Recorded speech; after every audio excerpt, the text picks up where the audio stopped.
Yang namanya presiden pasti dong dapat fasilitas nomor satu. Rumah, kendaraan, pengawalan, apalagi makanan pasti harus dipilih yang benar-benar layak. Apalagi presiden di Indonesia, mana tahan lihat jajanan pinggir jalan yang bikin ngiler. Bakmi, bakso, bubur ayam, pecel, sudah pasti beda lah sama masakan istana. Sebenarnya apa sih kelebihan warung dan jajanan yang jadi favoritnya presiden-presiden kita? Rasanya tuh enak banget, asinnya pas, manisnya pas, dan itu udah kayak mirip banget deh kayak bakmi yang di Jogja. Jujur aku baru pertama kali kesini, karena aku juga tahu ini tuh dari Google. Kalau bakso ini tuh terkenal banget karena Pak Harto presiden kita tuh suka makan di sini. Dari penampakannya, warung bakmi ini memang biasa saja. Posisinya pun ada di kolong jalur kereta stasiun Gondangdia, Jakarta. Tapi jangan salah, warung bakmi yang sudah ada sejak 1964 ini mampu memikat hati Presiden Indonesia. Namanya Bakmi Haji Minto. Presiden Soeharto sampai Ibu Megawati kabarnya sangat menyukai bakmi racikan tangan sang pemilik warung ini. Pak Minto pun sering mendapat panggilan untuk memasak di kediaman Pak Harto di Cendana, juga pernah kediaman Bu Mega. Tapi apa benar bisa sampai seenak itu ya? Pasalnya kan bakmi Jawa sama saja dengan mie godok yang banyak dijual di Jogja, Magelang, hingga Solo. Bakmi Jawa ini disempurnain sama bapak saya gitu. Dari kuahnya itu, kuah kaldunya, ya kan. Dari bumbunya juga, tambahan kekean itu kalau di Jawa, di Jogja itu kekean. Itu juga disempurnain, nggak kayak di sana kalau kita makan beda banget jauh. Berbeda dengan bakmi Jawa pada umumnya, bakmi Haji Minto dihasilkan dari resep khusus turun-temurun keluarga Haji Minto. Rahasianya terletak pada bahan yang digunakan. Untuk bahan mie-nya diakui ada penambahan telur bebek yang bisa membuat mie lebih gurih, kenyal, dan tentunya punya cita rasa yang beda. Saat penyajian pun, sajian bakmi Pak Minto diperkaya lagi dengan suiran daging ayam kampung. Kabarnya Pak Harto suka dengan bakmi kuah dari warung ini, sementara Bu Mega sendiri lebih sering memesan bakmi goreng. Pesanan ini biasanya dibawa langsung oleh ajudan mereka. Mulai buka jam 6 sore, pembeli pun tidak pernah putus. Buat saya, warung saya tuh jadi rame, luar biasa sebenarnya. Memang rame, luar biasa, banyak orang mau tahu gitu. Kadang-kadang yang dari Surabaya lagi ada acara kesini juga dia pasti mau ngunjungin. Ini bakmi Jawa Pak Minto katanya ada di Jakarta nih. Benarkah aura seseorang bisa menularkan ke orang lain? Dilansir dari portal femela.com, aura positif tidak hanya membuat sang pemilik bahagia, tetapi juga menginspirasi orang lain untuk merasakan kebahagiaan yang sama. Jadi orang yang memiliki aura positif dan mudah bahagia dalam hidupnya, memancarkan energi baik yang biasanya juga menular ke sekitarnya.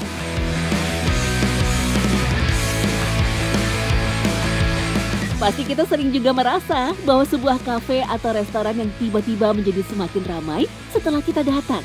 Padahal sebelumnya tak ada satupun pengunjung yang ada di sana. Bisa jadi saat itulah energi positif kita bisa menular. Tapi secara logika, yang namanya sebuah warung makan yang menjadi favorit seorang public figure, artis, apalagi presiden, tentunya bikin penasaran.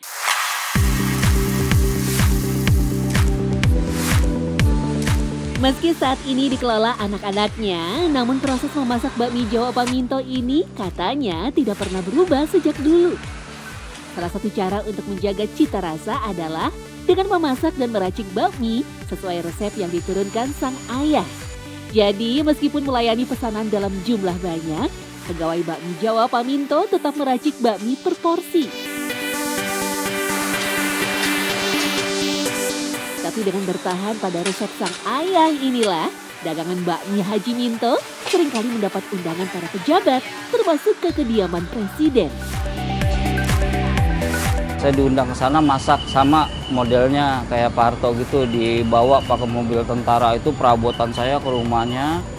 Saya suruh masak di sana.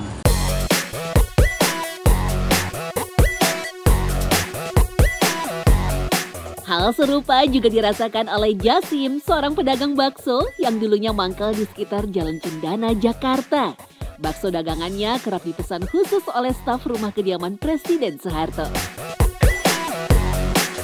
Awalnya ia sendiri tak tahu siapa yang menyantap makanannya, hingga seorang ajudan presiden menghampiri gerobaknya untuk memesan bakso 10 porsi dan mengatakan bahwa dagangannya akan disantap sang presiden kedua RI.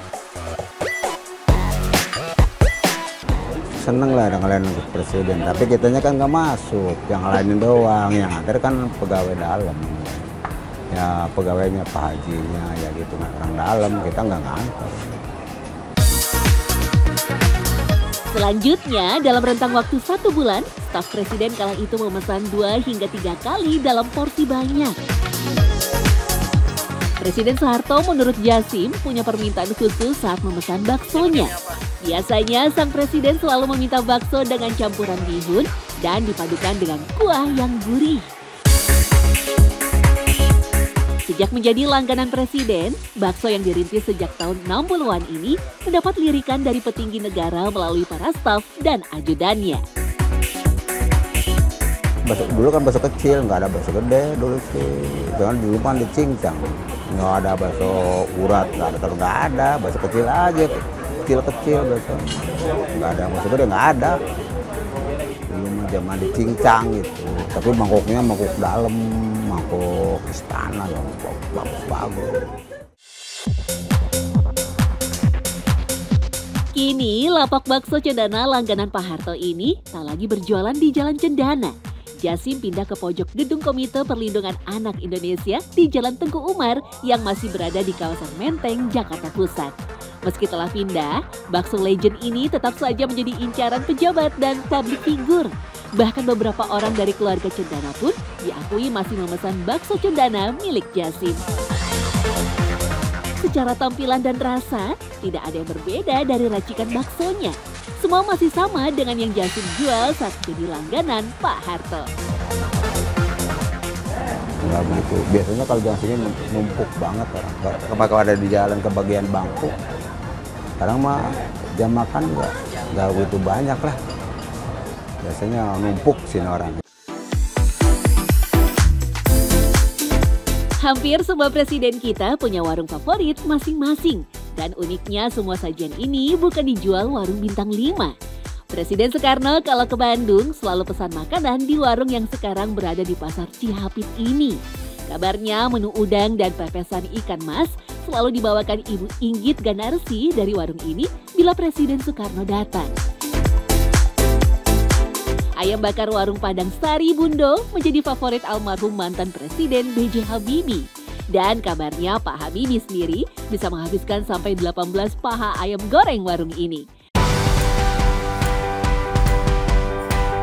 Kalau mantan Presiden Gus Dur punya banyak warung favorit, tapi yang paling sering dikunjungi adalah warung Kikil yang ada di Desa Balong Besuk, Kecamatan Diwek, Kabupaten Jombang, Jawa Timur.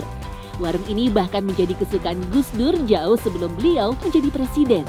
Menu favoritnya adalah sayur kikil dan tulang kaki sapi tanpa nasi. Bahkan Gus Dur kabarnya cukup memakan hanya 1 porsi. Presiden ke-6 Susilo Bambang Yudhoyono sendiri menjagokan bakso Sukowati asal Sragen yang berada di dekat kediamannya di Cikeas. Bakso ini sudah jadi favorit Pak SBY dan keluarganya bahkan jauh sebelum beliau menjadi Presiden RI.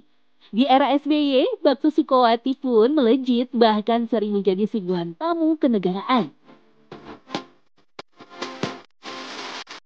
Nah, kalau Presiden ke-7 Jokowi paling suka ayam kampung Mbah Karto Tembel yang berada di Sukoharjo, Jawa Tengah. Dan penjual mengaku sebelum digoreng, ayam segar yang baru dipotong terlebih dahulu direndam dalam campuran santan berbumbu hingga meresap. Jadi pantas ayam kampung goreng ini terkenal karena rasanya begitu gurih dan hingga ke bagian dalamnya. Nah, gimana pemirsa? Sudah pernah mencicipi makanan favorit para presiden tadi?